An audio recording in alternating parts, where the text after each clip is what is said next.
6장 응답받는 기도의 조건을 충족시켜라. 구하라 그리하면 너에게 주실 것이요 찾으라 그리하면 찾아낼 것이요 문을 두드리라 그리하면 너에게 열릴 것이니 구하는 이마다 받을 것이요 찾는 이가 찾아낼 것이요 두드리는 이에게는 열릴 것이니라. 마태복음 7장 7절로 8절. 사도 마태는 하나님이 모든 기도를 듣고 응답하신다고 단언한다. 구하는 이마다 받을 것이요 찾는 이는 찾아낼 것이요 두드리는 이에게는 열릴 것이니라. 그러나 야고보는 어떤 사람들은 구하여도 받지 못한다고 말하면서 그 이유를 이렇게 제시한다. 잘못 구하기 때문이라. 야고보서 4장 3절. 그렇다. 이 두 성경 구절은 어떤 경우에도 서로 상충되지 않는다. 구하는 이마다 받을 것이요 라고 말할 때 물론 우리는 올바른 간구와 그릇된 간구가 있다는 사실을 잘 알고 있다. 그러나 야고보가 말하는 것은 우리를 이와 같은 결론으로 이끌어간다. 구하여도 받지 못함은 정욕으로 쓰려고 잘못 구하기 때문이라.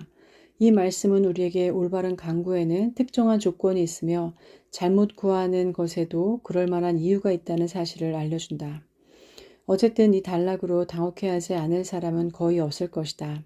하나님의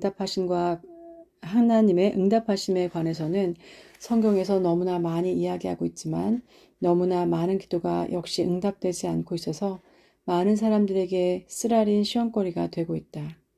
한동안 마태가 이야기한 것과 같은 그러한 단언이 응답받지 못하는 수많은 기도와 어쩌면 그렇게 일치하는지 도무지 이해할 수 없을 정도였다.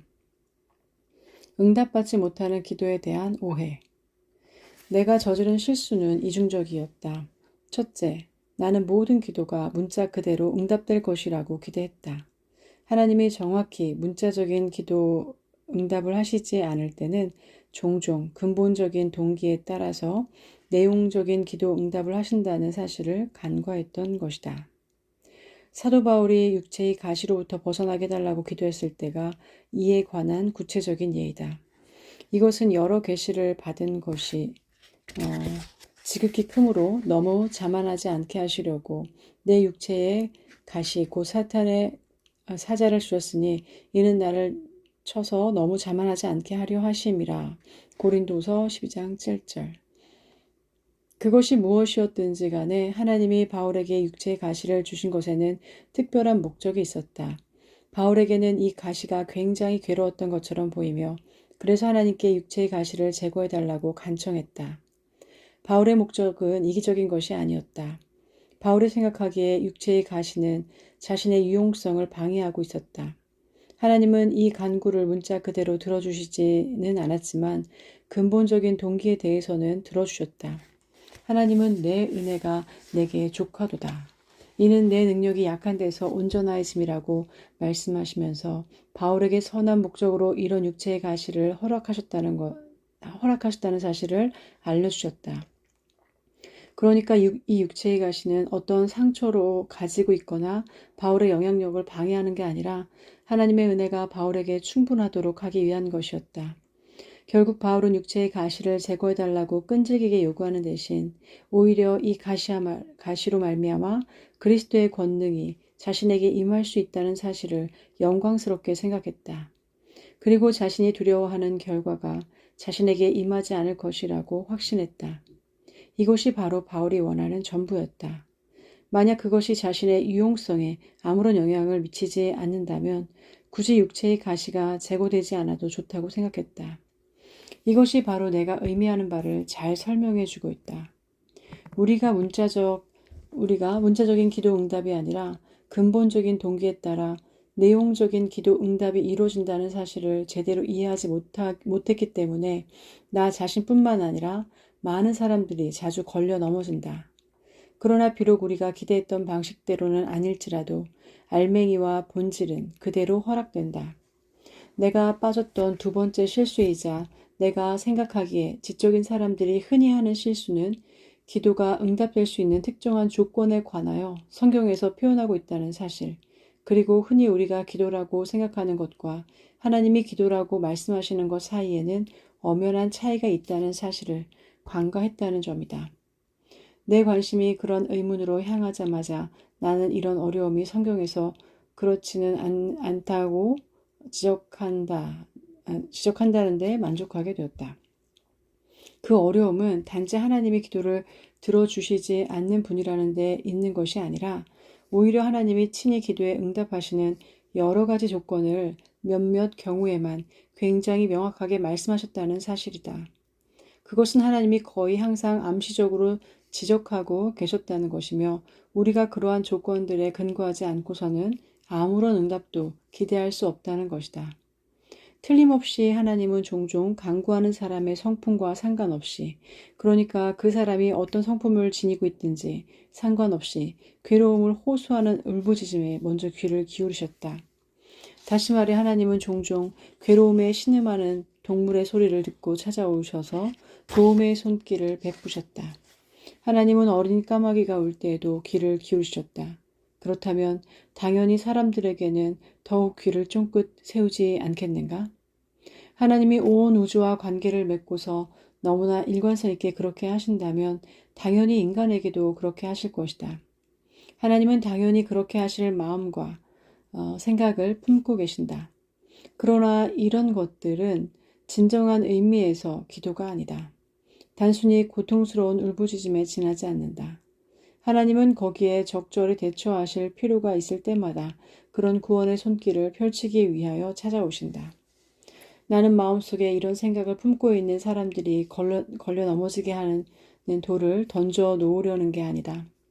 분명히 고통으로 울부짖는 소리도 있기는 하지만 하나님이 귀를 기울여 듣고 응답하시는 기도와는 다르다.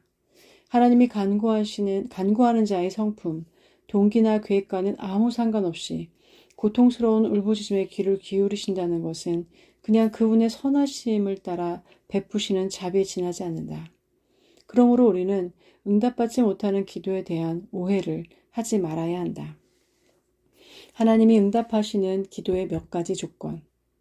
하나님이 응답하겠다고 보장하신 그런 종류의 기도가 있다. 특히 여기에서는 하나님이 성경을 통하여 말씀하신 응답받는 기도의 몇 가지 조건에 관하여 깊이 생각해 보고자 한다. 먼저 깨끗한 양심을 지켜야 한다. 내 말이 의미하는 바를 구체적으로 설명하기 위하여 성경 말씀을 인용해 보자. 사랑하는 자들아, 만일 우리 마음이 우리를 책망할 것이 없으면 하나님 앞에서 담대함을 얻고 무엇이든지 구하는 바를 그에게서 받나니 이는 우리가 그의 계명을 지키고 그 앞에서 기뻐하시는 것을 행함이라. 요한일서 3장 21절로 22절. 여기서 마음이라는 용어가 사용된 것은 양심을 뜻하는 것으로 이해할 수 있다. 왜냐하면 우리를 책망하거나 인정하는 것은 바로 우리의 양심이기 때문이다. 만약 우리의 양심이 우리를 책망할 것이 없다면 우리는 기도에 대해 응답을 기대할 수 있다. 만약 우리가 태만죄, 해야 할 일을 하지 않아서 생기는 죄, 곧 하나님이 하라고 하신 많은 계명을 행하지 않은 죄와 범법죄, 기회가 있음에도 선을 행하지 않은 죄, 하지 말아야 할 일을 해서 생기는 죄, 하나님이 하지 말라고 하신 것을 행하는 죄, 이런 것으로 우리의 양심을 범했다면 하나님은 우리와 더불어 기뻐하실 수 없다. 그러므로 우리의 탄원에 대한 응답을 기대할 수 없다. 이것은 요한일서 3장 21절로 22절 말씀에 명확히 내포되어 있다. 만약 우리 마음이 우리를 책망한다면 하나님은 훨씬 더 많이 우리를 책망하실 것이다. 만약 우리의 마음이 우리를 책망할 것이 없으면 기도 응답을 기대할 수 있다. 그러나 우리의 마음이 우리를 책망할 것이 있다면 우리는 자신의 간구에 대한 응답을 기대할 수도 없고 기대해서도 안 된다. 분명히 깨끗한 양심, 곧 아무 꺼리낌도 없는 양심은 하나님이 설복하시는 기도에 대해 계시된 조건이다. 사람들이 자기의 양심에 내키지 않는 어떤 일을 하도록 가만히 내버려 두는 곳, 또는 자기의 양심이 자신을 책망할 뿐더러 하나님은 훨씬 더 많이 책망하는 마음 상태에서 태만죄나 범법죄 가운데 살아가는 곳에서 도대체 어떻게 하나님을 설복시킬 수 있다고 기대할 수 있겠는가? 이 사람들은 단지 자신의 양심이 하나님께 헌신되어 있지 못하다고 단언하면서 살아갈 뿐이다. 시편 기자는 말한다. 내가 나의 마음에 죄악을 품었더라면 주께서 듣지 아니하시리라. 시편 66편 18절. 여기에는 다음과 같은 사실이 명확하게 진술되어 있다. 곧 겉으로 드러나는 삶에서 죄를 거부할 뿐만 아니라 마음 속에서도 죄를 거부하는 것이 하나님이 설복하시는 기도의 필수 불가결한 조건이라고. 내가 인용한 첫 번째 성경 구절에서 비록 우리가 아무런 꺼리낌 없이 우리의 양심을 지킨다 할지라도 우리가 생활 속에서 죄를 단호히 거부하지 않는다면 하나님은 우리의 기도에 귀를 기울이시지 않을 것이다. 두 번째 성경 말씀에서는 분명히 이렇게 단언하고 있다. 만약 우리가 마음속으로 죄를 짓는다면 주님은 우리의 기도에 귀를 기울이시지 않을 것이다. 하나님은 여러 경우를 통하여 분명히 이럴 때 우리의 기도를 듣지 않으신다고 말씀하신다. 이것은 많은 사람들이 하나님을 설복시키지 못한 채 단지 스스로 기도라고 부르는 행위를 하고 있을 뿐이다. 순종적이 되어야 한다. 그러니까 다시 말하지만 보편적인 순종의 영은 하나님이 설복하시는 기도의 또 다른 조건이다. 이에 대해 잠언 기자는 사람이 귀를 돌려 율법을 듣지 아니하면 그의 기도도 가증하니라. 잠언서 28장 9절을 말하고 있다. 여기서 사용된 율법이라는 용어는 하나님이 사람들에게 그분의 뜻이라고 계시하신 모든 것을 포함한다. 또한 여기서 귀를 돌린다는 것은 돌린다는 뜻은 기꺼이 순종하지 않는 그 마음, 불순종의 영을 함축하는 말이다. 그러므로 우리는 잠언 말씀을 통해 하나님께 기꺼이 순종하지 않는 그런 마음 상태에 있는 사람이라면 그 사람이 누구든지 간에 하나님은 그 사람의 기도마저 역겨워하신다는 사실을 알 수 있다. 덧붙여서 여기에 사용된 귀를 돌린다는 말의 뜻을 여러 경우를 통해서 알아보는 것도 중요하다. 하나님이 말씀하신 바에 제대로 주의를 기울이지 않는 모든 행위는 귀를 돌리는 것이다. 하나님이 요구하시는 바에 순종하기를 거절하거나 게을리하는 모든 행위도 귀를 돌리는 것이다. 사람들이 어떤 것에서는 하나님께 순종하는 척하지만 다른 것에서는 불순종한다면 이것 역시 귀를 돌리는 행위이다. 그러므로 하나님의 말씀이라면 무엇이든지 행하고 싶어 하는 마음 상태, 즉 어떤 보편적인 순종이야말로 하나님이 설복하시는 기도의 필수 조건이다. 그리스도 안에 머물러 있어야 한다. 그리스도 안에 머물러 있는 것은 설복하는 기도의 또 다른 조건이다. 너희가 내 안에 거하고 내 말이 너희 안에 거하면 무엇이든지 원하는 대로 구하라. 그리하면 이루리라. 요한복음 15장 7절. 또한 사람이 내 안에 거하지 아니하면 가지처럼 밖에 버려져 마르나니 사람들이 그것을 모아다가 불에 던져 사르느니라. 요한복음 15장 6절 이라고 말씀하신다. 그러니까 그리스도 안에 거하지 않으면 그렇게 된다는 뜻이다. 분명히 그리스도 안에 머물지 않는 사람은 하나님이 설복하실 만한 그런 기도를 드릴 수 없다. 그리스도 안에 머물러 있지 않으면 그의 기도는 하나님의 마음을 움직일 수 없다. 그런데 그리스도 안에 머물러 있다는 것이 도대체 무슨 말인가? 그것은 성령 안에서 살아가며 동행한다는 뜻이다. 그리스도께서 우리 안에 내주하시도록 한다는 의미이다. 그러니까 우리도 그리스도 안에 거하여 그분의 성령이 우리에게 영향을 미치도록 한다는 뜻이다. 다시 말해 그것은 확신 가운데 그리스도께 우리 자신을 완전히 순복시키는 일이고 믿음 가운데 기꺼이 그리스도를 받아들이는 것이며 그리스도의 영향력 아래 자신을 드러내는 헌신을 뜻한다. 그러나 만약 이처럼 믿음으로 그리스도와 연합되어 있지 않다면 그리하여 하나님이 우리를 그리스도 안에 있는 것으로 여기시지 않는다면 모든 것을 그리스도를 위하여 그리스도를 통하여 받아들이지 않는다고 생각하신다면 우리는 하나님을 설복시킬 수 없다. 이것은 분명히 성경에서 가르치는 말씀이다. 우리는 믿음으로 그리스도와 아주 친밀하게 연합하여 실제로 그리스도의 성령 안에서 동행해야 한다. 그리스도께서 말씀하시기를 만약 이와 같은 상태에 있다면 우리가 구하는 것은 무엇이든지 허락해 주신다고 하셨다. 그렇다면 어떻게 이것이 가능할까? 우리가 그분 안에 있고 그분의 말씀이 우리 안에 거하고 있을 때 무엇이든지 구하는 대로 얻게 되리라는 사실은 상당 부분 그분 안에 머물러 있음으로써 가능하다는 의미여야 한다. 이것은 분명히 매우 광범위한 약속이기 때문이다. 너희가 내 안에 거하고 내 말이 너희 안에 거하면 무엇이든지 원하는 대로 구하라. 그리하면 이루리라. 자, 다시 한번 무엇이든지 원하는 대로 구하라는 말씀에 내포된 의미를 생각해 보자. 먼저 이 말씀 안에는 그리스도 안에 있는 사람들은 그리스도께서 들어주시기에 적절하지 않은 것을 절대 구하지 않는 영적 상태에 있다는 의미를 내포한다. 그리고 그리스도 안에 머물러 있는 사람은 하나님이 응답하시지 않는 간구를 절대 하지 않을 것이라는 주님의 확신이 숨겨져 있다.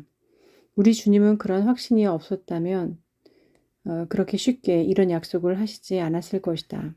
그러므로 우리가 이 말씀 안에 숨겨진 의미를 제대로 이해하는 것은 굉장히 중요하다. 그리스도 안에 머물러 있는 사람은 하나님의 계시된 뜻과 상반되는 것을 구하려는 뜻을 품지 않는다. 그리고 하나님의 성령으로 말미암아 일반적으로 사람들이 생각하는 것보다 훨씬 더 고차원적인 의미에서 기도하는 법을 배우게 된다. 또한 로마서 8장 26절로 27절에 이와 같이 성령도 우리의 연약함을 도우시나니 우리는 마땅히 기도할 바를 알지 못하나 오직 성령이 말할 수 없는 탄식으로 우리를 위하여 친히 간구하시느니라. 마음을 살피시는 이가 성령의 생각을 아시나니 이는 성령이 하나님의 뜻대로 성도를 위하여 간구하심이니라. 는 말씀처럼 그리스도 안에 머물러 있는 사람들은 성령과 동행하면서 기도하도록 인도함을 받는다. 그래서 무엇이 하나님의 뜻에 합당한 기도인지 알게 된다. 다시 말해 그리스도 안에 머물러 있는 사람은 하나님이 들어주시는 것을 위하여 기도하도록 인도함을 받게 된다는 뜻이다. 만약 우리가 정말로 그리스도 안에 머물러 있고 그리스도의 말씀이 그분께서 말씀하신 의미대로 우리 안에 머물러 있다면 우리가 기도하는 근본적인 동기는 항상 하나님의 뜻에 맡게 될 것이다. 그러므로 그리스도께서는 그런 사람들이 구하는 모든 것을 들어주시겠다고 확실하게 약속하실 수 있는 것이다. 열렬한 소망을 품어야 한다. 열렬한 소망은 하나님이 설복하시는 기도의 조건이다. 그냥 말로 기도를 표현하는 것과 강력한 소망을 표출하는 것은 전혀 별개의 문제이다. 설복하는 능력이 있을 때 기도는 어떤 특정한 축복을 받겠다는 강력한 소망을 갖는다. 하나님께 어떤 일을 허락해달라고 탄원하는 사람이 곧바로 자신이 구했던 것을 까맣게 잊어버린다면 하나님은 과연 그 사람을 어떻게 생각하실까? 그런데 이것은 기도하는 많은 사람들이 저지르는 실수이다. 참된 기도의 영 안에서 기도하는 사람은 강렬한 소망을 품고 끈질기게 기도해야 한다. 그럴 때 성령도 말할 수 없는 탄식으로 그 사람을 위하여 친히 중보하신다. 우리의 기도가 응답받아야 한다는 절실한 마음은 설복하는 기도에 없어서는 안 될 조건이다. 사람들은 자기의 기도가 응답받는 것을 그다지 달가워하지 않을 때조차도 종종 기도한다. 사람들은 단지 자기 자신이 만든 조건에 합당한 것만을 하나님께 구한다. 사람들은 자기 방식대로 응답받기를 원하면서 하나님이 그분 방식대로 응답하시기를 달가워하지 않는다. 그렇다면 당연히 이 사람들의 기도는 하나님을 설복시키지 못할 것이다. 만약 우리가 하나님의 일을 먼저 구한다면 하나님이 응답하시는 방식에 무조건 순복해야 한다. 만약 우리가 더 많은 믿음을 달라고 간구하거나 사랑 안에서 온전해지도록 간구한다면 당연히 하나님이 그분의 방법대로 일하시도록 하나님이 그것을 방해하는 것이라면 무엇이든지 제거하시도록 우리에게 있는 어떤 우상이든지 없애주시도록 하나님이 우리의 기도 제목에 응답하시기 위하여 반드시 해야 하는 것들을 하실 수 있도록 기꺼이 우리 자신을 내드려야 한다. 사람들은 때때로 기도할 때 자기 마음속에 온갖 조건을 끼워 넣는다. 만약 하나님이 망신을 주지 않고서도 그렇게 하실 수 있다면 자기 재산을 가져가지 않고서도 그렇게 하실 수 있다면 사람들은 하나님이 자신을 겸허하게 만들어도 좋다고 생각한다. 자신의 방종을 깨뜨리지 않고서도 그런 일이 이루어질 수 있다면 사람들은 하나님이 자신을 성화시켜도 좋다고 생각한다.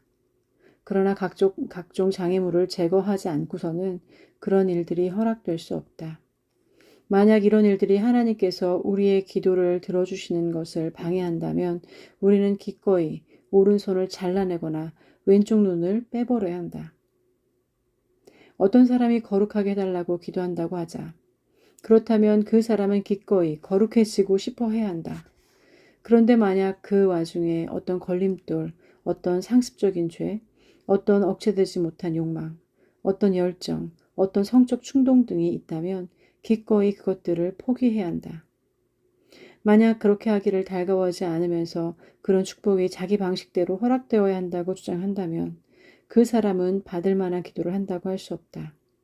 다시 말해 스스로 거룩해지도록 하나님께 기도하면서 어떤 형태의 죄를 계속 저지르고 있는 사람은 하나님을 시험하는 것이다. 이 사람은 먼저 세상을 십자가에 못 박기 위하여 자기 우상을 기꺼이 포기해야 한다. 이기적이 되어서는 안 된다. 다시 말하지만 이해관계가 없는 공평한 마음은 설복하는 기도의 조건이다. 사도 야고보는 너희가 얻지 못함은 구하지 아니하기 때문이요 구하여도 받지 못함은 정욕으로 쓰려고 잘못 구하기 때문이라고 말했다. 나는 이해관계를 뛰어넘는 공평한 마음이 무관심이나 관심 부족이라는 뜻으로 말하는 게 아니다. 그냥 아무것도 추구하지 말라는 뜻이 아니라 그와는 정반대이다. 우리는 마땅히 무엇이든 바랄 수 있지만 거기에는 정당한 이유가 있어야 한다. 어떤 사람이 자기 자신의 성화를 위하여 기도한다고 가정해보자. 왜 그 사람이 성화를 원하는가? 성화된다는 것이 단지 자신의 쾌락을 위해서인가? 아니면 성화되는 것을 통해 얻는 영예 때문인가? 왜 그 사람은 성화되기를 원하는가?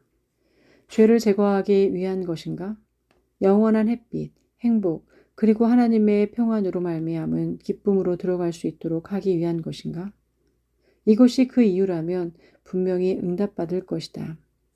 하지만 어떤 이기적인 다른 이유로 그것을 추구한다면 그 사람은 응답받지 못할 것이다.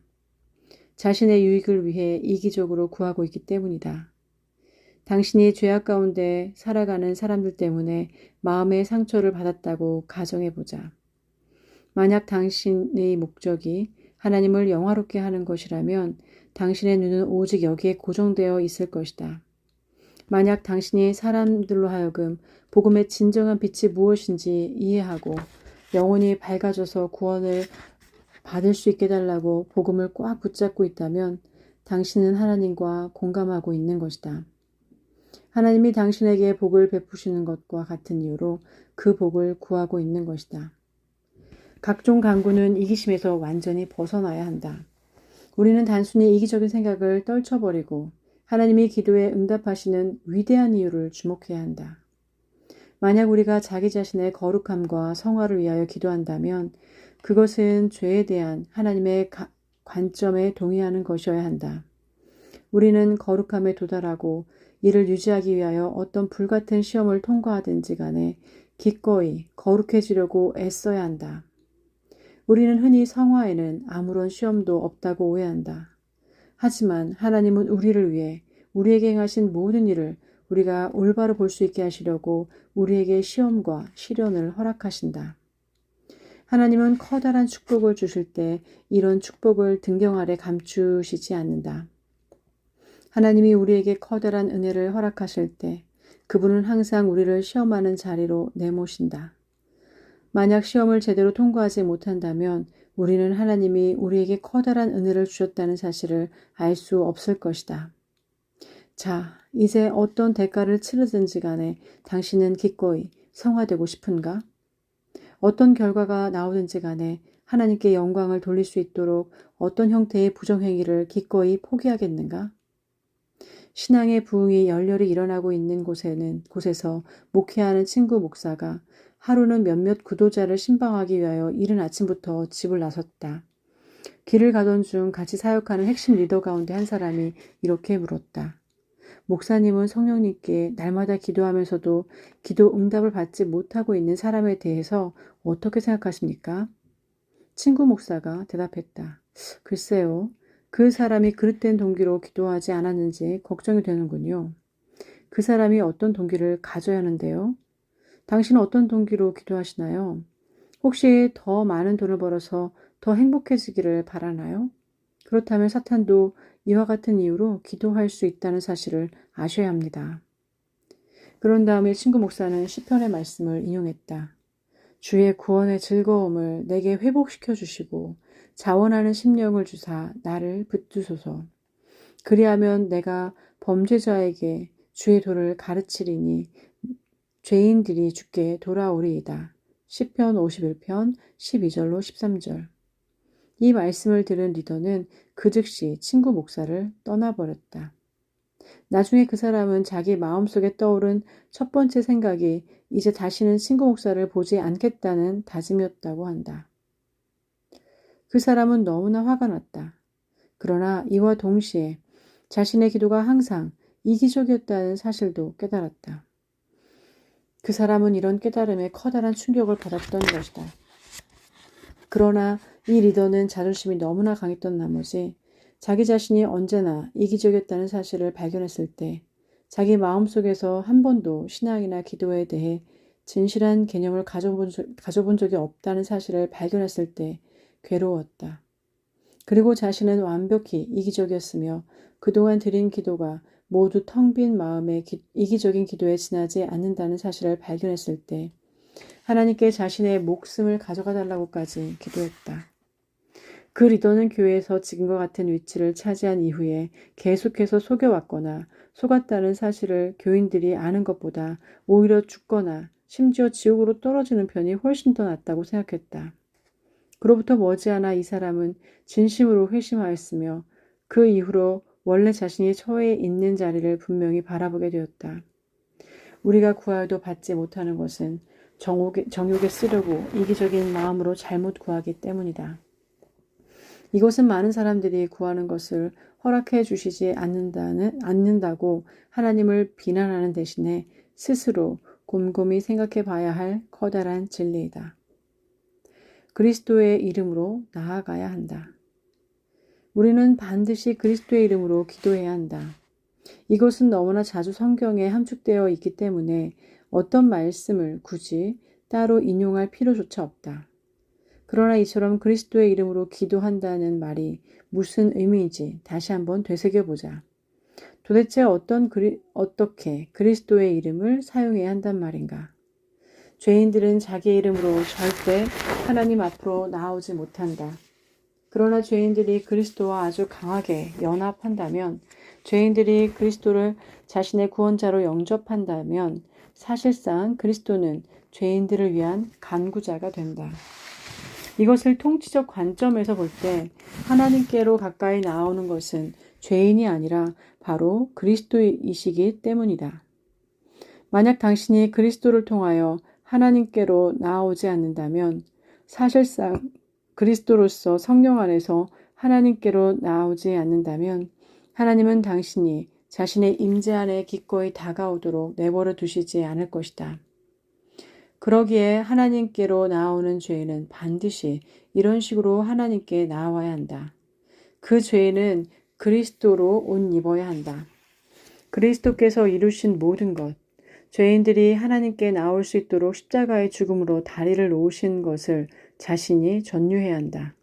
그리고 그리스도의 성령과 더불어 그리스도의 인격과 이름 안으로 들어와야 한다. 그런 다음에라야 죄인들은 하나님 앞으로 나올 수 있으며 그 죄인이 간구하는 기도도 그리스도의 성령을 통해 하나님의 보좌 앞으로 올라가게 될 것이다. 이 세상에서 아무리 흉악한 죄인뿐만 아니라 아무리 사소한 죄인이라도 이런 식으로 하나님 앞으로 나올 수 있다. 그러면 죄인들도 역시 그리스도께서 받아들여진 것만큼 실제로 받아들여지게 될 것이다. 만약 그 죄인이 회개하여 믿고 그리스도로 옷 입게 된다면 그리스도도 자신만큼이나 실제로 충분히 받아들여지게 될 것이다. 그리하여 지금 당장 그리스도의 이름으로 하나님께 나아오게 되는 것이다. 이제 그 죄인은 그리스도께 붙어있는 지체로 하나님의 천국 백성으로 인정받게 되는 것이다. 이런 상태에서만 우리는 가장 깊숙한 내면으로부터 하나님의 진리를 받아들일 수 있게 된다. 이런 상태에 이르러서야 비로소 우리는 우리 자신의 의를 포기하고 우리 자신의 이름으로 하나님을 설복시킬 수 있다는 모든 기대를 완전히 내려놓을 수 있기 때문이다. 그리고 그때야 비로소 오직 그리스도의 이름만이 하나님을 설복시킬 수 있다는 진리를 확신할 수 있기 때문이다. 끈질기게 구해야 한다. 끈기는 하나님이 설복하시는 기도의 또 다른 조건이다. 하나님이 설복하시는 기도의 영을 간직하기 위해서는 끈기를 가져야 한다.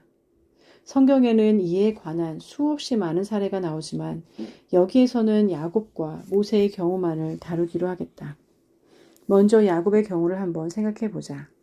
하나님을 설복시킨 것으로 드러났던 여러 환경이 얼마나 감동적이었던가. 야곱은 하나님과 밤새도록 씨름했다. 하나님이 야곱에게 응답하지 않기로 작정하셨던 것처럼 보였음이 틀림없었을 것이다. 오히려 야곱에게 맞고서 계시는 것처럼 보였을 것이다. 여러 가지 주변 환경은 이런 식으로 펼쳐지고 있었다. 야곱은 형 에서에 대한 자신의 행위 때문에 고향에서 멀리 도망하여 오랫동안 자리를 비우고 있었다. 하나님이 야곱과 함께 있을 것이며 야곱에게 축복하실 것이라고 약속하실 때까지 거기에서 돌아오지 못했다. 드디어 고향으로 돌아오는 길에 야곱은 형 에서가 큰 무리와 함께 오고 있다는 소식을 들었다. 이것은 야곱으로 하여금 과거에 저지른 자신의 잘못에 대하여 형 에서가 원수를 갚으려고 한다는 믿을 만한 충분한 이유가 되었다. 물론 이로 말미암아 야곱은 크게 근심하였다. 그래서 가능한 한 에서의 노여움을 달래기 위해 할 수 있는 모든 조치를 취했다. 자기보다 앞서 사람들을 보내고는 혼자 한적한 곳으로 물러나 기도했다. 충분한 마음에 커다란 부담을 안고 있었을 것이다. 어떻게 자신이 과거에 에서에게 상처를 주었는지, 자신이 에서의 장자권을 어떻게 빼앗았는지 또렷이 기억해내고 에서가 몹시 두려웠을 것이다. 그리하여 하나님의 약속을 붙잡고 하나님께 탄원하기 위하여 한적한 곳으로 물러나 있었던 것이다. 그러나 한동안 전능자께서 자신에게 맞서는 것처럼 보였다. 그분과 다투었지만 도저히 이길 수 없었다. 밤새도록 계속해서 다투면서 기도했다. 하나님이 야곱을 시험하기 위하여 온갖 방도를 다 취하시는 것처럼 보였다. 야곱에게는 고백해야 할 잘못이 너무나 많았으며 견뎌내야 할 시련이 엄청나게 많았다. 여러분 가운데 어떤 사람은 자기 자신의 경험을 환기시킬 수 있을 것이다. 자신은 어떤 축복을 받아내고야 말겠다고 마음먹었는데 당신과 하나님 사이에서 어떤 점이 아직 명확하지 않았다면 그런 시간을 보내면서 당신은 진땀을 쏟아낼 만큼 격심한 고통을 느꼈을 것이다. 그리고 비록 아무런 축복을 받지 못했을지라도 마침내 당신 스스로 겸손해질 때까지 싸움을 포기하지 않았을 것이다. 급기야 당신은 하나님을 설복시켰을 것이다. 이것이 바로 야곱의 경우와 마찬가지이다. 야곱은 스스로 겸손해져서 거꾸러질 필요가 있었다. 아마도 그때까지 야곱은 한 번도 에서에 대한 자신의 행위를 조망하지 못했을 것이다. 그래서 하나님과 다투었다. 하나님도 야곱에게 맞서섰다. 그러니까 야곱은 계속해서 하나님과 다투었다. 급기야 하나님은 야곱의 넓적다리를 치셨으며 생의 마지막 순간까지 절름발이가 되게 하셨다. 이제 더는 하나님과 씨름할 기력이 없었음에도 여전히 하나님의 바지자락을 붙잡고서 이렇게 외쳤다. 저는 당신을 그냥 보내드리지 않겠습니다. 비록 하나님이 그렇게 하도록 내버려 두셨지만 말이다. 야곱은 계속해서 당신께서 저를 축복하시지 않는다면 저는 당신을 그냥 보내드리지 않겠습니다. 라고 부르짖었다. 야곱에게 이렇게 말할 권리가 있었는가? 물론 그렇다.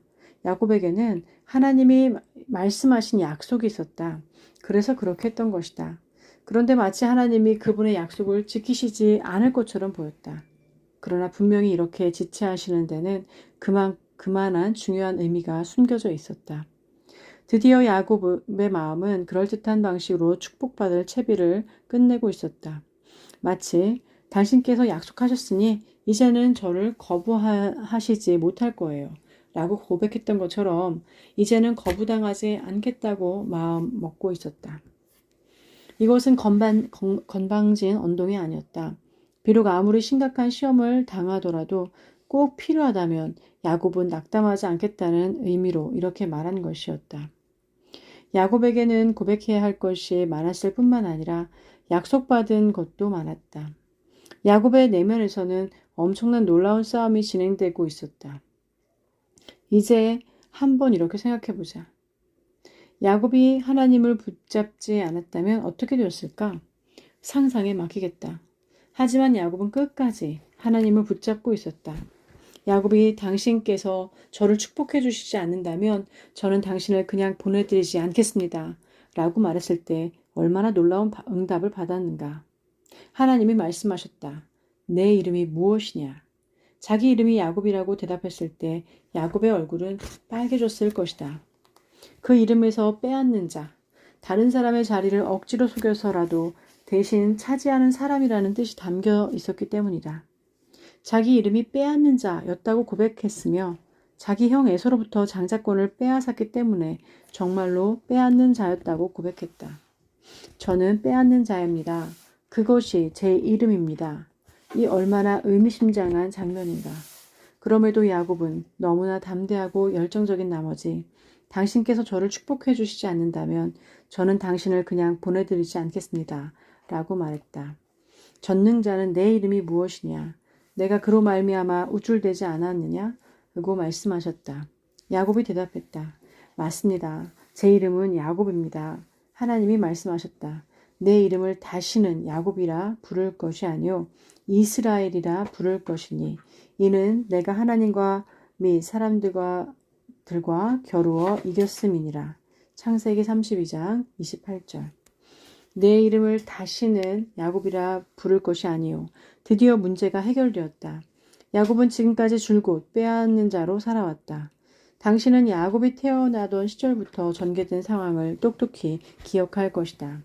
도대체 어떻게 야곱이라는 이름으로 불리게 되었는지, 형 에서의 장자권을 빼앗음으로써 얼마나 자기 이름을 증명했는지, 야곱은 지금까지 줄곧 자기 이름에 걸맞는 삶을 살아왔다. 그러나 바로 이처럼 강력한 믿음을 발휘한 이후로 이제 더는 지금까지 빼앗는 자로 살았던 시절을 기억하지 않고 하나님과 겨루어 이겼던 기억을 떠올리며 살아갈 수 있게 되었다. 이제 모세의 경우를 살펴보자. 모세는 현재 있는 모습 그대로 하나님 앞으로 걸어 나가 전능자의 손을 단단히 붙잡았다. 하나님은 이스라엘 백성에게 어떤 일이 이루어질 것이라고 모세에게 약속하셨지만 이스라엘 백성들은 계속 죄를 지으면서 우상을 숭배했다. 그러자 하나님은 이렇게 말씀하셨다. 그런즉 내가 하는 대로 두라. 내가 그들에게 진노하여 그들을 진멸하고 너를 큰 나라가 되게 하리라. 출애굽기 32장 10절. 그다지 은혜가 없는 사람이라면 쉽사리 포기할 수 없는 커다란 유혹이었다. 그러나 오히려 모세는 이렇게 대꾸했다. 그러면 애굽 사람들이 뭐라고 말하겠습니까? 하나님의 명예를 모세가 얼마나 존중하는지, 얼마나 끈질기게 하나님께 간구하는 영을 지었는지 주목해보라.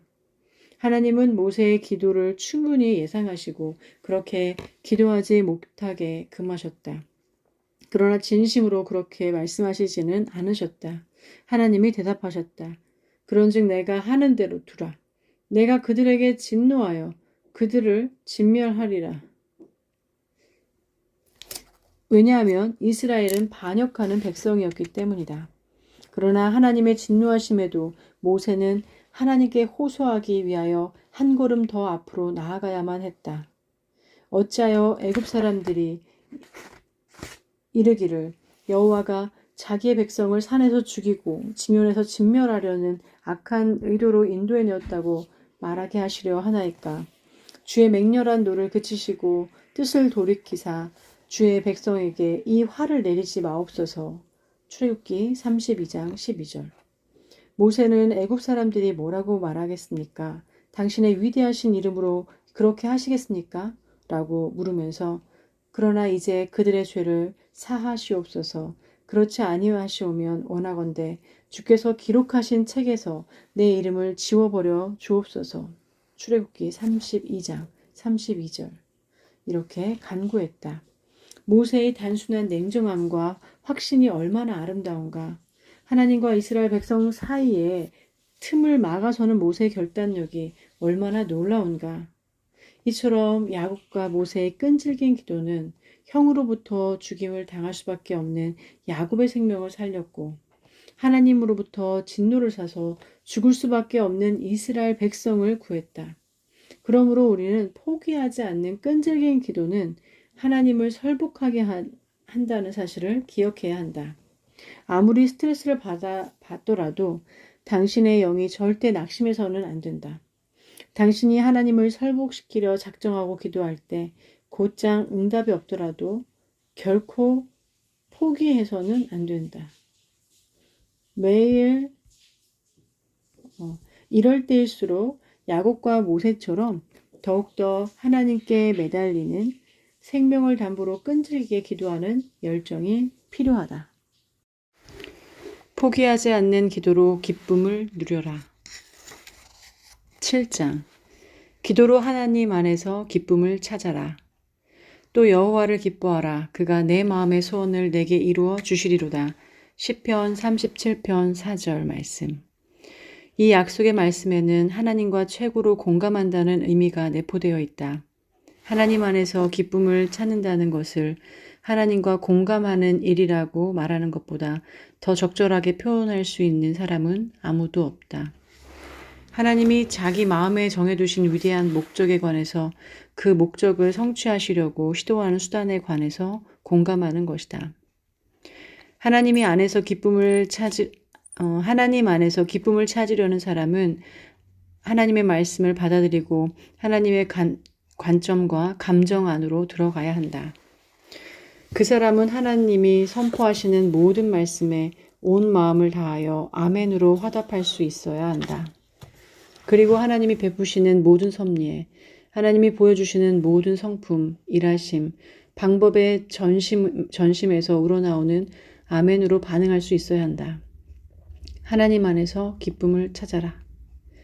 하나님과 더불어 이렇게 최고로 공감하는 사람은 그리고 하나님의 성품, 통치, 정책, 목적, 수단에 깊이 관심을 두는 사람은 당연히 하나님 안에서 기쁨을 찾을 것이며 그렇지 않은 사람은 누구도 하나님 안에서 기쁨을 찾지 못할 것이다. 그렇다면 하나님 안에서 기쁨을 찾는다는 말에는 어떤 의미가 내포되어 있는가?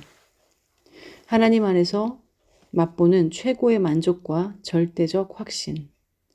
하나님 안에서 기쁨을 찾는다는 것은 그분 안에서 맛보는 최고의 자기 만족이나 내면의 깊은 만족을 의미한다. 하나님 안에서 느끼는 자기 만족은 하나님을 향한 자비심이나 선의로서 하나님의 성품과 관계를 깊이 생각하는 과정에서 변화되는 것이다. 자기 만족이란 흔히 우리 영혼의 감수성이나 감정, 정서 안에 존재하는 포괄적인 기쁨이다. 그러나 현실에서는 이런 자기 만족을 찾는다는 게 그다지 쉽지 않다. 어떤 덕목이라고 생각할 때 자기 만족은 의지나 마음에 속한 영역이며 항상 여러 가지 감수성이나 감정에 상응하여 나타나는 상태를 의미한다.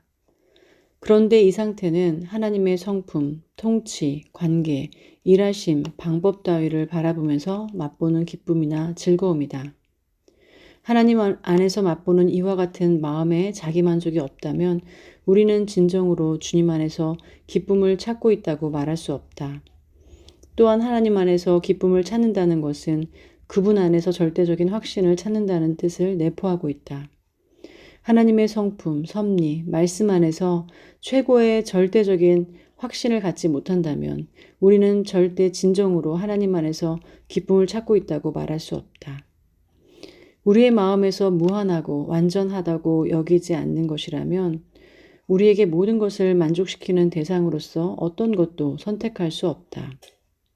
우리의 마음은 너무나 확고하게 정해져 있어서 다른 어떤 것에도 만족할 수 없다.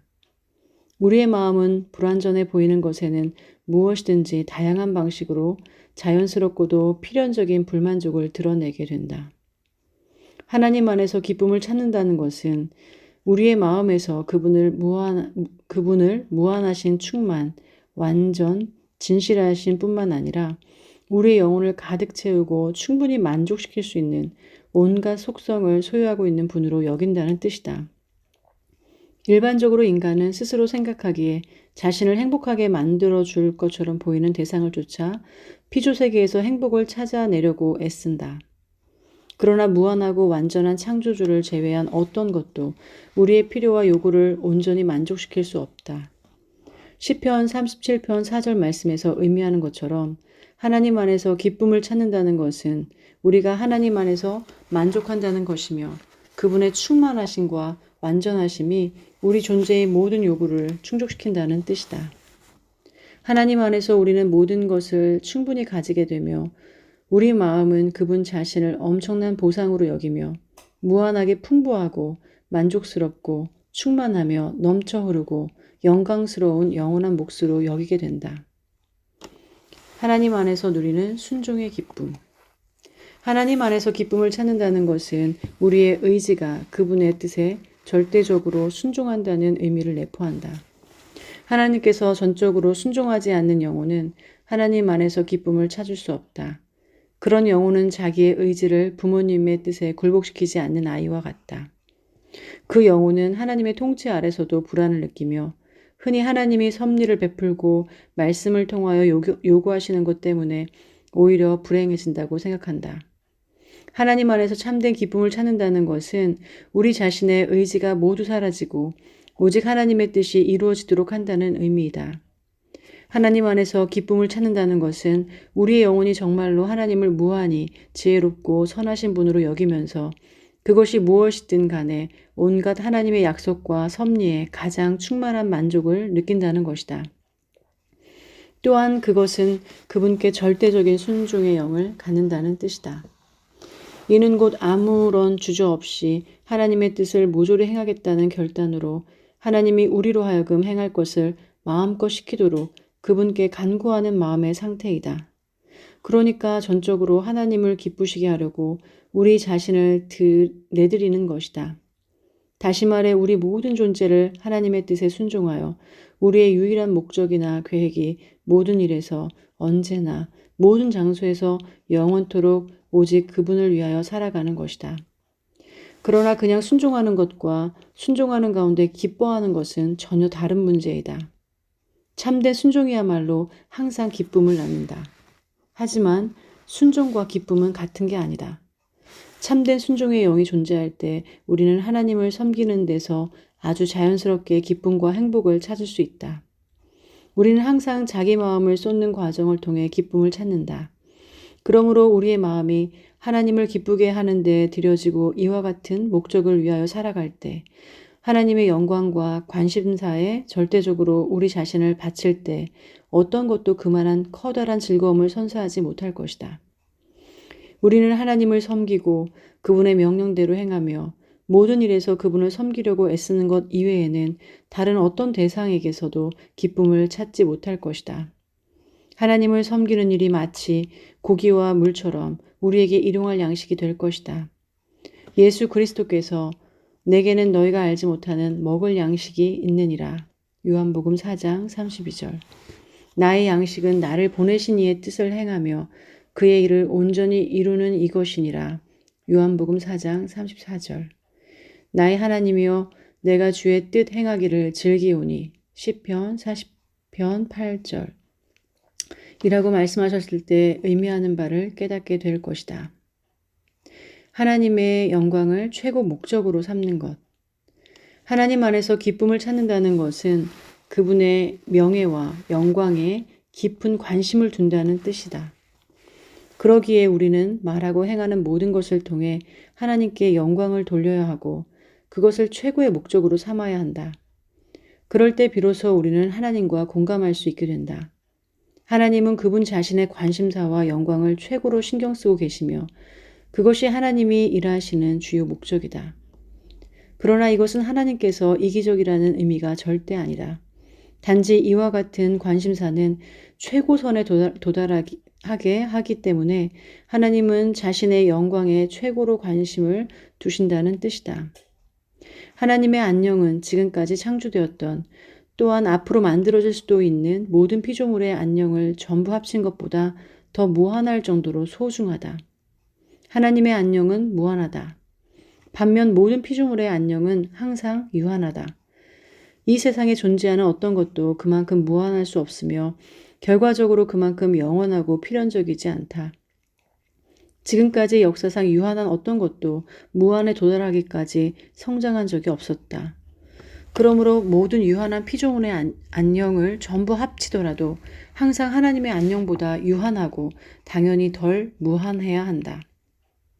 만약 하나님이 각자의 상대적인 가치에 따라 만물을 대하신다면 당연히 그분은 다른 모든 존재의 행복과 영광을 전부 합친 것보다 그분 자신의 행복과 영광에 무한정 더 많은 애정을 두셔야 한다.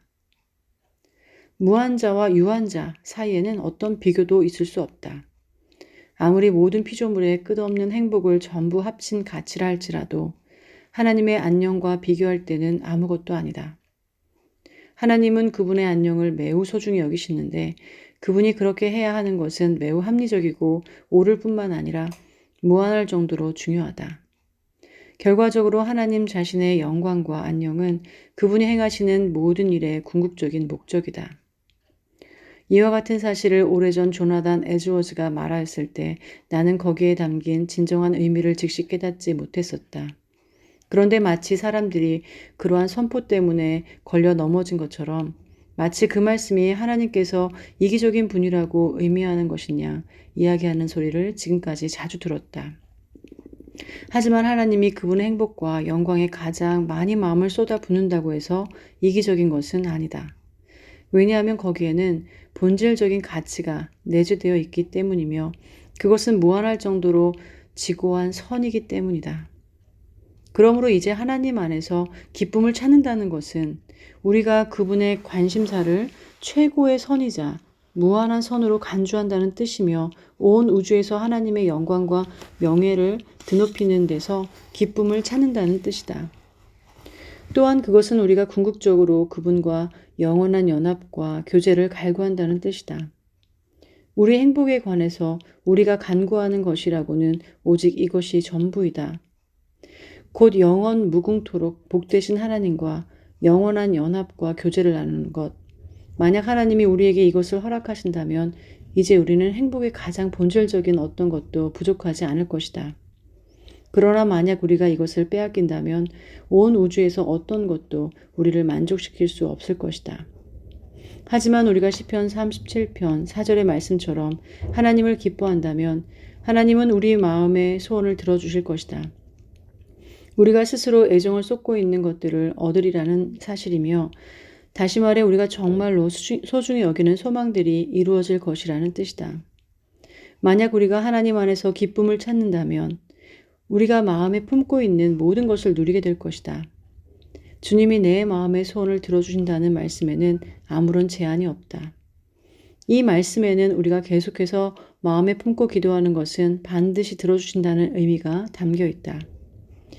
여기에 모든 일시적이고 덧없는 소망이나 욕망을 자극하는 것들은 허락되지 않겠지만 거기에 우리 애정과 마음을 두고 있다고 확실히 말할 수 있는 우리 영혼의 지극한 소망은 반드시 우리에게 허락될 것이라는 의미가 담겨 있다.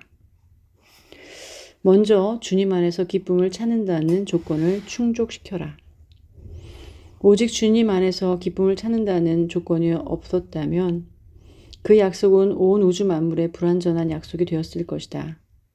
우리가 하나님께 완전히 공감하고 있다는 사실을 모른다면 하나님이 우리 마음의 소원을 들어주시기 위하여 무조건 약속하시는 것은 불합리하고 불완전하게 될 것이며 비난이나 정죄를 받지 않고서는 도저히 할 수 없는 일이 되고 말 것이다.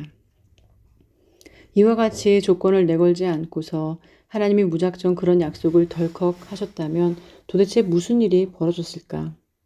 글쎄, 우리의 이기적인 욕망이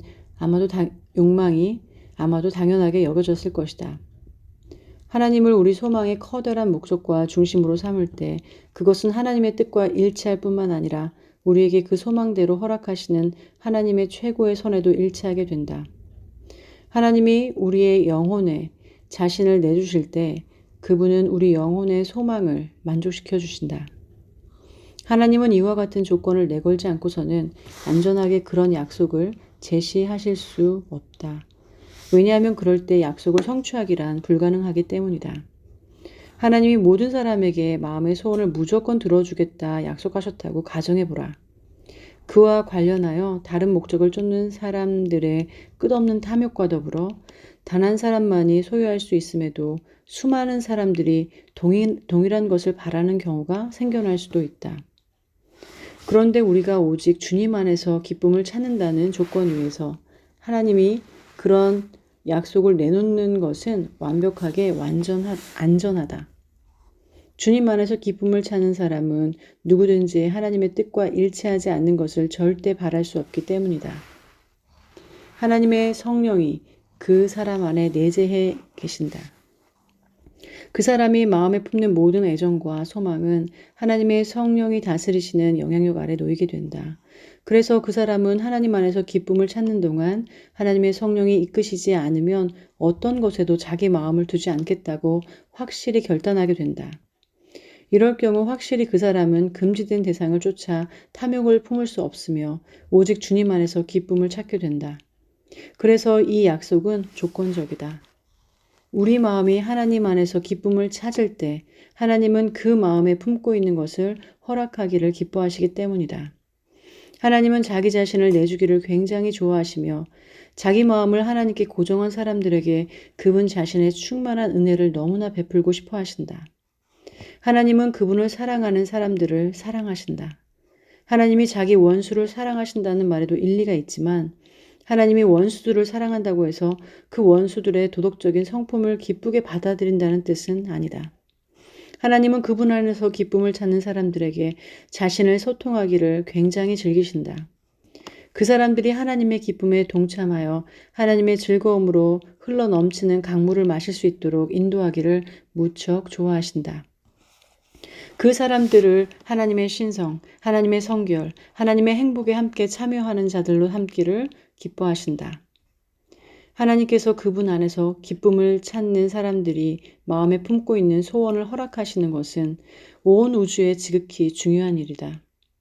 하나님께서 그렇게 하시는 것은 이 세상에 존재하는 모든 피조물의 최고의 선을 위한 것이다. 그것은 바로 하나님의 영광을 위한 것이다. 그것은 하나님의 통치의 안전성을 제공한다. 그것은 하나님께 지극히 명예로운 일일 뿐만 아니라 하나님께서 그분에게 자기 마음을 두는 사람들의 소원을 이루어 주신다는 사실을 아는 것도 피조물에게는 지극히 유용한 일이다. 하나님 안에서 기쁨을 찾는 사람들은 당연히 활기찬 마음 상태를 확실히 드러낼 것이다. 왜냐하면 이처럼 하나님 안에서 기쁨을 찾는 자체가 이미 유쾌한 마음의 상태이며 그 사람들은 자기 마음에 기쁜 소원을 품고 있기 때문이다. 결과적으로 불행, 침울함, 의기소침함, 절망 등을 낳는 우리 마음에 만족하지 못하는 갈망은 하나님 안에서 기쁨을 찾는 마음 상태가 아니다. 하나님 안에서 기쁨을 찾는 영혼은 무슨 일을 만나든지 기뻐하게 된다. 그런 영혼은 자신의 방식이나 의지를 고집하지 않는다. 그러므로 실망할 필요가 없다. 거기에는 이기적인 본성의 갈망이나 탐욕이 전혀 없다. 자신이 애정을 쏟는 것들을 억지로 거스르거나 부인할 필요도 없다. 왜냐하면 오직 하나님께만 모든 애정을 쏟기 때문이다. 그런 영혼은 하나님 안에서 기쁨을 찾는 한편 당연히 모든 환경 아래서 행복하며 항상 기뻐할 뿐더러 쉬지 않고 기도하면서 범사에 감사할 수 있게 된다. 지금까지 이야기된 내용으로 미뤄볼 때 우리는 왜 그토록 많은 기도가 하나님을 제대로 설복시키지 못하는지 이해할 수 있을 것이다. 실제로 우리 안에는 하나님에 관해서 상당히 많은 불만족이 있으며 세상의 것들을 쫓는 너무나 많은 탐욕스러운 마음이 자리 잡고 있다. 이처럼 탐욕을 쫓는 것은 무한히 지혜롭지 못하고 안전하지도 못한 처사이다. 설복하는 기도의 유일한 조건으로서 우리는 오직 하나님 안에서 기쁨을 찾아야 한다. 이렇게 할 때라야 하나님의 성령이 우리의 기도에 영향을 끼치셔서 당연히 응답받게 될 것이다. 오늘날에는 얼마나 많은 사람들이 하나님 안에서 기쁨을 찾는 것처럼 보이는가? 얼마나 많은 사람들이 하나님과 소통하고 교제하기 위하여 애쓰고 있는가? 얼마나 많은 사람들이 하나님과 연합하는 것을 인생 최고의 목적으로 삼고 있는가? 흔히 그 사람들의 기도가 응답되지 않는 것은 전혀 이상한 일이 아니다. 설복하는 기도의 조건이 충족되지 않았기 때문이다. 많은 사람들은 자기 영혼이 하나님과 교제하는 것을 열망하면서 그분 안에서 기쁨을 찾는 것이 아니라 정죄감에 따른 부담감 때문에 어쩔 수 없이 기도한다. 성경, 하나님의 집, 기도하는 골방에 머물기를 아주 좋아하는 대신, 다시 말해 하나님 안에서 기쁨을 찾는 대신 사람들은 조금이라도 자신에게 유익한 것을 발견할 수 있을지 알아보기 위하여 이곳저곳을 끊임없이 배회한다. 그 사람들은 누가 우리에게 유익한 것을 보여줄 수 있을까?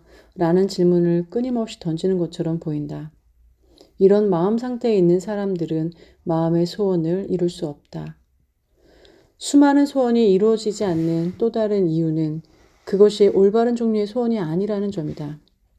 사실 주님 안에서 기쁨을 찾는 사람도 마음에 여러 가지 소원을 품게 될 것이다. 그러나 언제나 불쌍한 처지에 있으면서 도저히 누릴 수 없는 것을 마음에 품는 대신 오직 주님 안에서 기쁨을 찾을 때 이처럼 자기 능력 밖에 있는 것을 추구하는 온갖 악유다툼과 지저분한 탐욕은 사라지고 말 것이다. 마치 젖된 아이처럼 잔잔한 평온을 누리게 될 것이다. 중언부언하는 기도는 혹시 그것이 기도라고 불릴 수 있다면 다른 무엇보다 그 용어에 관한 성경적인 의미로 비추어 볼 때 단지 탐욕에 지나지 않는다. 그것은 어떤 이기적인 유익을 쫓으려는 마음의 갈망일 뿐이다. 중언부언하는 기도는 단지 이기적인 마음의 갈망을 쏟아내는 것에 지나지 않는다. 사도 야고보는 이와 같은 마음 상태에 관하여 이렇게 말한다.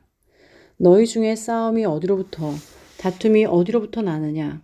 너희 지체 중에서 싸우는 정욕으로부터 나는 것이 아니냐?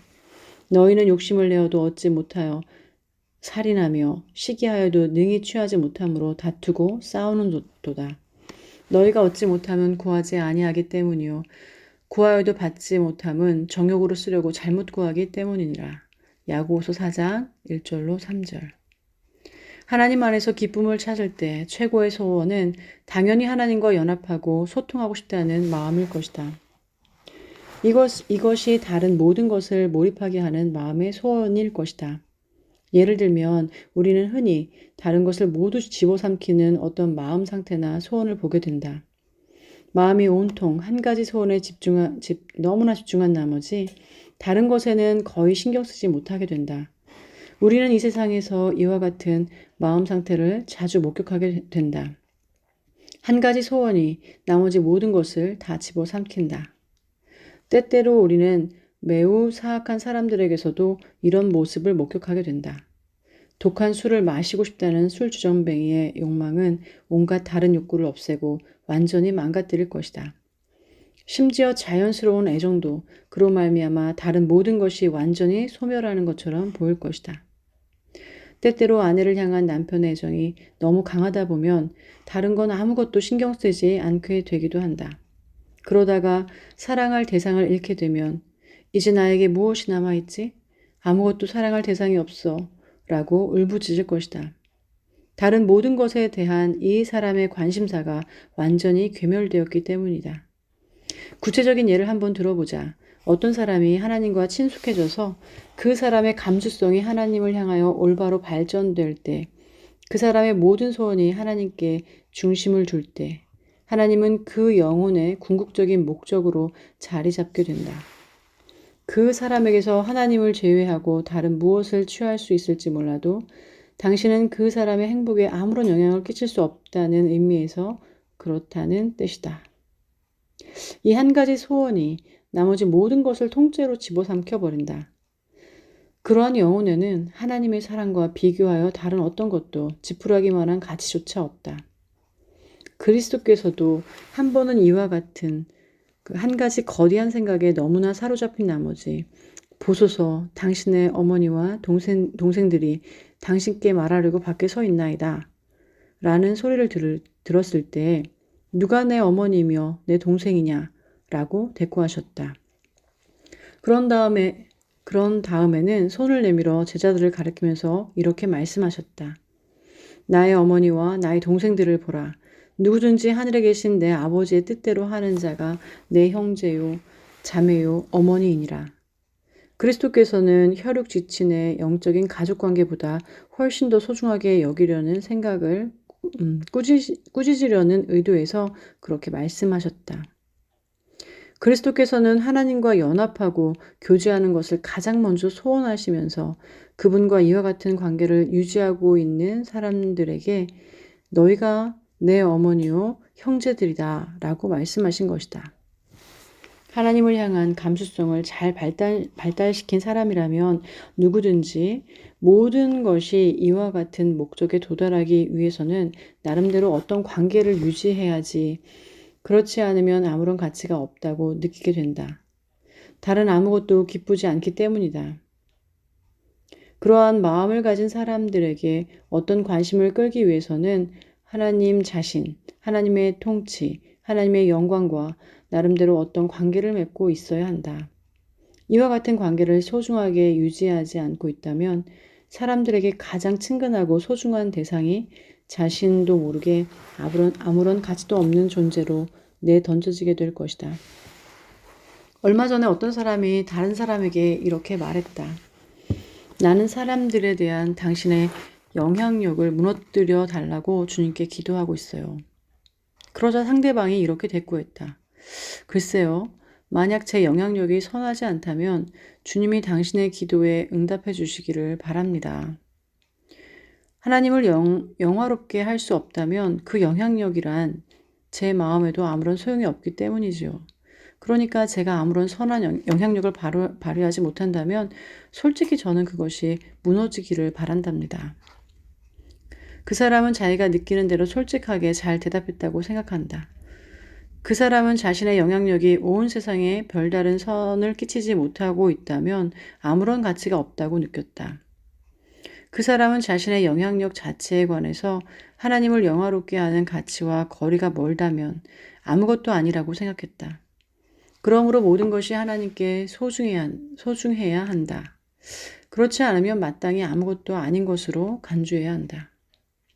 우리는 이 세상에 있는 다른 것에 너무나 집착한 나머지 자신의 애정을 쏟는 대상과 어떤 관계를 유지하지 못한다면 사실상 삶의 의미를 상실한 채 이제 더는 아무것도 즐길 줄 모르는 것처럼 보이는 사람들을 자주 목격하게 된다. 때로는 남편과 아내 사이에서 이와 같은 관계를 유지하고 있어서 모든 것이 상대방과 유지하고 있는 관계에 따라 가치가 결정된다.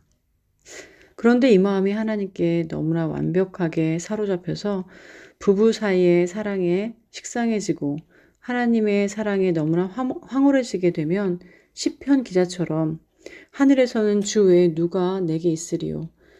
땅에서는 주밖에 내가 사모할 리 없나이다. 라고 고백할 정도로 하나님 아래서 누리는 기쁨을 찾게 된다. 시편 기자는 하늘에서는 주 외에 누가 내게 있으리요. 땅에서는 주밖에 내가 사모할 리 없나이다. 라는 고백이 무슨 의미인지 잘 알고 있었다. 자기 아버지, 어머니, 그리고 여전히 사랑하는 사람들이 곁에 있지만 그럼에도 시편 기자는 하늘에서는 주 외에 누가 내게 있으리요. 땅에서는 주밖에 내가 사모할 리 없나이다. 라고 외치고 있다. 그 자손들과 엄청난 애착을 보였던 사람들이 시편 기자 주변에 있었다. 그러나 하나님의 존재를 생각할 때 시편 기자의 영혼은 하늘에서는 주 외에 누가 내게 있으리요. 땅에서는 주밖에 내가 사모할 리 없나이다. 라고 소리칠 수밖에 없었다. 이것이 바로 하나님의 사랑에 매혹당해 넋을 잃은 마음에서 나타나는 현상이다. 또한 주님 안에서 기쁨을 찾는 사람은 하나님과 교제하는 일에 맞서는 모든 일을 미룰 것이다. 당신은 그 사람이 기도 모임에 참석하지 못하겠다고, 골방에서 기도하는 시간을 보내지 않겠다고, 하나님과 교제하지 못하겠다고 변명하는 경우를 찾아보기 어려울 것이다. 하지만 정말 진솔해 보이는 사람들이 하나님과 교제하고 싶다고 말하면서도 실제로 행하지 않는 경우를 목격하게 된다. 그 사람들은 기도에 참석하고 싶기는 하지만 온종일 매우 힘겹게 일하거나 해야 할 일이 너무 많거나 어떤 그럴듯한 구실이 있어서 거기에 참석할 수 없다고 핑계를 댄다. 그런데 사람이 정말로 주님 안에서 기쁨을 찾게 될 때 그러한 변명은 그다지 중요해 보이지 않게 된다. 그 영혼이 진실로 여호와 하나님을 갈망하는 사람, 시편 기자처럼 하나님이여 사슴이 시냇물을 찾기에 갈급함같이 내 영혼이 주를 찾기에 갈급하나이다. 내 영혼이 하나님 곧 살아계시는 하나님을 갈망하나니 내가 어느 때에 나아가서 하나님의 얼굴을 배울까. 사람들이 종일 내게 하는 말이 내 하나님이 어디 있느뇨 하오니 내 눈물이 주야로 내 음식이 되었도다. 시편 42편 1절 3절. 이렇게 고백할 수 있는 사람이라면 하나님과 교제할 수 있는 곳으로 나아가기를 좋아할 것이다. 그 사람은 마치 숨을 쉬는 것처럼 하나님과 교제하지 못하도록 방해하는 다른 모든 것을 자연스럽게 미룰 것이다.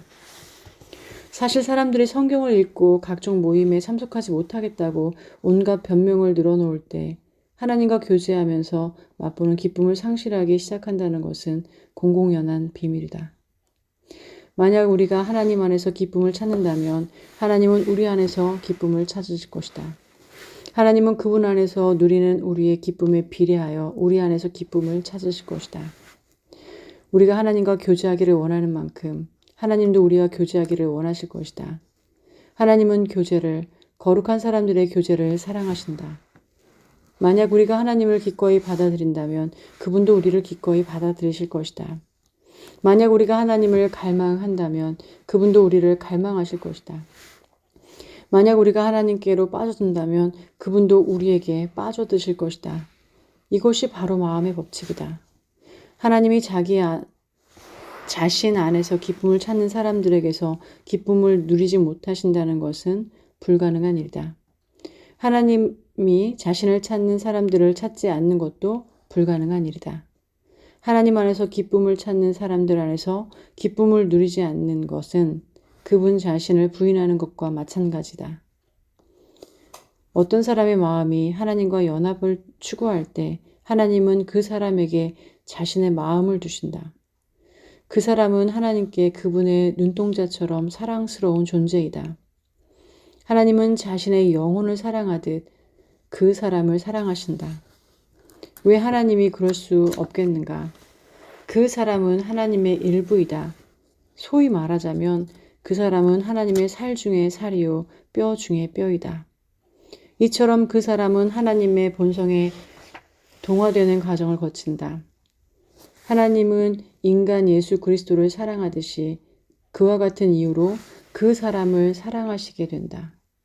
그리하여 하나님은 사랑하는 아들 예수 그리스도에게서 돌아서지 않는 것처럼 이제 더는 사람들에게서 돌아서지 않으실 것이며 그 사람의 이야기에 열심히 귀를 기울이실 것이다. 이제 우리는 이와 같은 사실을 이해해야 한다. 곧 우리가 하나님께로 강하게 이끌리는 자신을 발견할 때마다 하나님은 우리에게로 무한히 이끌리시게 된다. 우리의 마음이 하나님을 갈망하고 있을 때 그분은 우리를 갈망하고 계신다. 그런데 사실상 그분을 향하여 우리를 이끄시는 분은 바로 우리를 갈망하고 계시는 하나님이시다. 우리는 이 진리를 마음에 새겨야 한다. 곧 우리 마음이 하나님을 향하여 달려가고 있을 때 하나님도 우리를 향하여 달려오고 계신다. 하나님은 이렇게 말씀하고 계신다.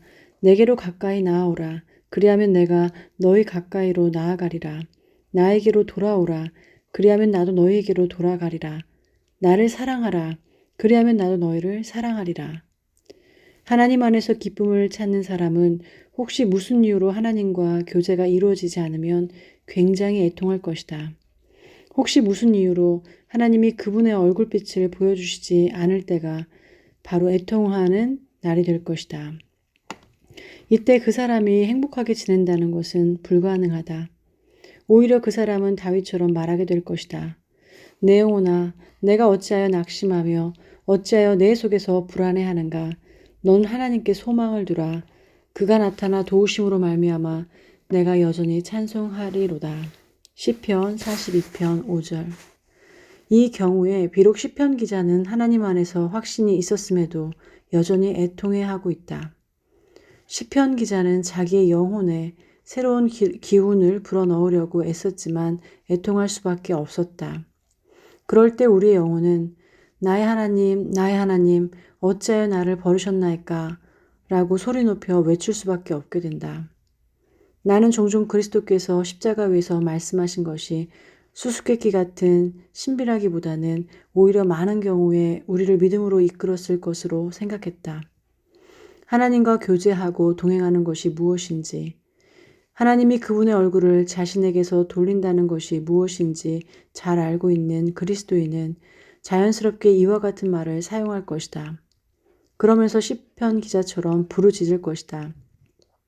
주님이 영원히 나를 버리실 것인가? 그분이 이제 더는 호의적이지 않단 말인가? 하나님의 자비가 영원토록 사라져버린 것인가? 그분의 약속이 이제부터 영원히 지켜지지 않는단 말인가? 하나님이 은혜 베푸시기를 잊으셨단 말인가? 진노하신 하나님이 그분의 섬세한 자비를 거두셨단 말인가? 시편 기자가 그토록 처절하게 부르셨던 것도 전혀 이상한 일이 아니다. 하나님의 얼굴이 왜 자신에게서 떠났으며 왜 이런 일이 벌어졌는지 알아내기 위하여 시편 기자는 하나님께 부르짖을 수밖에 없었다. 어떤 사람이 하나님 안에서 기쁨을 찾게 되고 하나님 때문에 슬퍼하는 마음 상태에 빠져들게 된다면 그 사람의 애통은 매우 순종적이고 특별해질 것이다. 그것은 반항적이고 불평으로 가득한 마음 상태인 이 세상의 애통과 전혀 같지 않을 것이다. 그것은 젖된 아이의 애통으로서 매우 순종적이고 특별한 종류의 애통과 순복일 것이다. 그것은 반항적이거나 불평으로 가득한 것이 아니겠지만 그다지 즐거운 기분도 아닐 것이다. 그것은 의심스럽지도 않을 것이다. 오히려 너는 하나님께 소망을 두라고 외칠 것이다. 그리고 하나님으로부터 내려오는 선한 것을 기대할 것이다. 나는 기뻐하리라. 그래, 하나님 아버지는 언제나 나에게서 그분의 얼굴을 숨기지 않을 것이기 때문이다. 이러한 애통의 계절이 아주 오래 지속될 때 이 사람의 영혼은 그러한 상태에 푹 빠져들게 되고 그리하여 이 사람은 자기 자신에게 깊은 슬픔이 가득하다는 것과 무시무시하고 가슴이 찢어질 듯한 신음을 토해내는 모습을 보여주게 된다. 그와 동시에 이 사람은 거룩한 순복, 어린아이처럼 하나님을 의지하는 모습, 하나님 안에서 갖는 확신과 소망을 오롯이 표현하게 된다. 만약 이 사람이 오직 하나님밖에는 아무도 가까이 없다고 생각하는 어떤 개인에게 귀를 기울일 수 있다면 이 사람은 그곳을 떠나면서 이렇게 말할 것이다. 이제 나는 내가 존재하는 것처럼 하나님과 교제하는 일이 실제로 일어난다는 걸 알아요. 오, 이것이 얼마나 놀라운 표현인지, 이것이 얼마나 놀라운 말인지, 하나님이 거기에 계신다는 걸 이제 난 알아요. 내가 아직 회개하지 않은 죄인이었을 때 법률 관련 업무를 보고 학교로 돌아오는 길이었다. 그때 어떤 건물을 지나가다가 누군가 기도하는 소리를 들었다. 그 기도는 이전에 들었던 다른 어떤 것보다 믿음이라는 주제에 관하여 내 마음에 더 깊은 인상을 남겼다. 그러한 기도 소리를 들을 수 있어서 그로 말미암아 기꺼이 자신을 성찰하려는 사람이라면 누구에게나 커다란 영향을 끼칠 것이라는 사실을 조금도 의심하지 않았다. 이 사람은 누군가 자신의 기도 소리를 들을 수 있다는 사실을 전혀 눈치채지 못하고 있었다. 아마도 하던 일을 내려놓고 하나님과 은밀히 교제하기 위하여 학교 건물로 물러나 있었던 것 같다. 말을 타고 지나가다가 그 소리를 듣고는 그 자리에 가만히 멈춰서 기도 소리에 가만히 귀를 기울였다. 오, 그 소리가 얼마나 내 마음을 활활 타오르게 하였는지 모른다. 이전에는 한 번도 그런 기도 소리를 직접 들은 적이 없었다. 그것은 마치 하나님의 임재 안으로 깊이 들어가 있는 소리 같았다. 무슨 말로 기도하는지 이해하지 못했지만 바로 그 나지막한 목소리를 통해 마치 천상으로부터 내려오는 하나님의 음성 같은 것이 전해지는 것처럼 느껴졌다. 그 사람이 내뱉는 한마디 한마디가 마음 깊은 곳에서 곧바로 터져 나오는 것 같았다. 그 목소리는 자주 신음과 한숨으로 말문이 막히는 것 같기도 했다. 하나님께 애타게 부르짖는 사람의 음성이었다. 이와 같은 마음 상태에 머물러 있을 때 무슨 이유로든 아무리 어둠 속에 빠져 들어가 있을지라도 비록 아무리 애통한 심정이라 할지라도 그 사람은 행복을 얻기 위하여 하나님 이외의 다른 어떤 원천으로 고개를 돌리지는 않을 것이다. 그 사람은 하나님과 함께 너무 멀리 여행을 왔기에 행복을 찾아서 다른 곳으로 떠나지는 않을 것이다. 그 사람은 이렇게 고백할 것이다. 오 하나님, 저는 행복을 찾아서 다른 곳으로 갈 수 없어요. 다른 곳으로 가지도 않을 거예요. 오 하나님, 당신은 저에게 당신을 사랑하는 법을 가르쳐 주셨어요. 당신은 제 영혼을 다른 모든 것으로부터 젖을 떼게 하셔서 오직 당신만을 사랑할 수밖에 없게 만드셨어요. 그러니 이제 저의 전부이신 당신을 누가 저에게서 빼앗을 수 있을까요? 오 하나님, 저는 오직 당신 안에서 기쁨을 찾을 것입니다. 이전에는 절대 맛보지 못한 그런 기쁨을 누릴 것입니다. 이것이 무슨 경지인지 알겠는가? 만약 당신이 하나님께 완전히 몰입하기 위하여 그분께 자신의 모든 존재를 내드린다면 그것이 무엇인지 알게 될 것이다. 만약 그런 처지가 아니라면 당신은 그리스도와 함께 자신을 십자가에 못 박아서 죽여야 한다. 하나님 안에서 기쁨을 찾는 영혼이 그분 안에서 발견하는 행복은 다른 모든 기쁨과는 너무나 다르고 특별하다. 그것은 이 세상에서 맛보는 다른 어떤 행복과도 같지 않다. 그 기쁨과 비교할 때 다른 모든 기쁨은 전혀 아무것도 아니다. 그것은 너무나 특별하고 순수하여 거기에 비교할 수 있는 건 이 세상에 아무것도 없다. 그러나 모든 그리스도인이 하나님과 함께 누리는 그러한 완벽한 교제에 이를 때 맛보는 경험을 표현하기 위해서는 이 세상을 훨씬 뛰어넘는 어떤 초월적인 언어가 필요하다.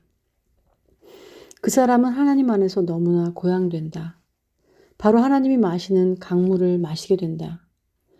여기에는 너무나 엄청난 특별함과 달콤함이 도사리고 있어서 우리의 영혼은 다른 어떤 기쁨도 멀리하게 된다. 그것은 이 세상의 오염된 수원지로는 절대 들어갈 수 없다. 감히 무엇에다 그것을 비교할 수 있을까? 바로 그와 같은 천상의 분위기에 흠뻑 젖은 사람이 이 세상의 더러운 잔을 도대체 어떻게 마실 수 있겠는가? 절대로 그럴 수 없다. 오직 하나님 안에서 기쁨을 찾을 때라야 거기에서 조그만 기쁨이라도 찾을 수 있게 된다. 그 사람은 하나님께로부터 오는 것 이외에는 다른 어떤 것에도 신경 쓰지 않는다. 당신은 기도할 때 하나님 안에서 기쁨을 찾기 위한 이와 같은 조건들을 확실히 충족시키도록 하라. 하나님과 더불어 만족하는 사람은 정말로 하나님께 만족할 뿐만 아니라 원하는 만큼 많이 하나님을 소유하게 될 것이다.